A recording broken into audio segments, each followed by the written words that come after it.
حضرت عائشہ رضی اللہ عنہ فرماتی ہیں ایک رات میں نے حضور صلی اللہ علیہ وآلہ وسلم کو بسترے پر نہ پایا، میں آپ صلی اللہ علیہ وآلہ وسلم کی تلاش میں گھر سے نکلی، میں نے دیکھا آپ صلی اللہ علیہ وآلہ وسلم بقیع کے قبرستان میں موجود ہیں۔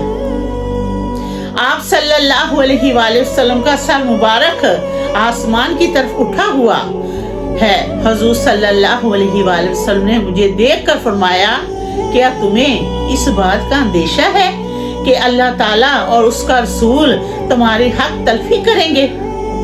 میں نے عرض کی، یا رسول اللہ صلی اللہ علیہ وآلہ وسلم، میرا گمان تو یہی تھا کہ آپ کسی بیوی کے ہاں تشریف لے گئے ہیں۔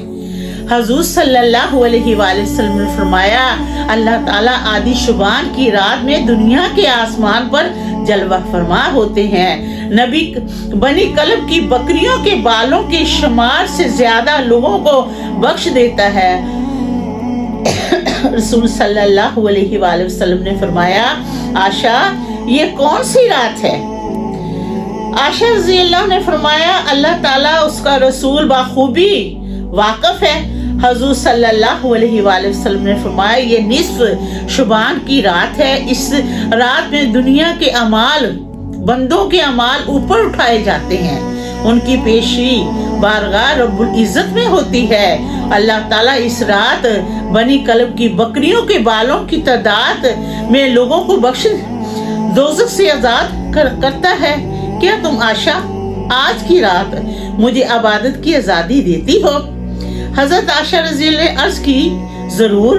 پھر آپ صلی اللہ علیہ وآلہ وسلم نے نماز پڑھی اور قیام میں تخفیف کی، سورۃ فاتحہ اور ایک چھوٹی سی سورت پڑھی۔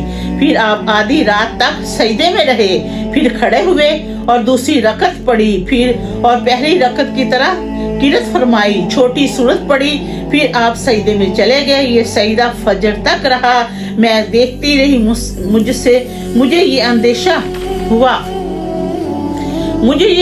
ہو گیا کہ اللہ تعالیٰ نے رسول صلی اللہ علیہ وآلہ وسلم کی روح مبارک کو قبض فرما لیا ہے۔ پھر جب میرا انتظار طویل ہو گیا کہ بہت دیر ہو گئی تو میں آپ صلی اللہ علیہ وآلہ وسلم کے قریب پہنچی۔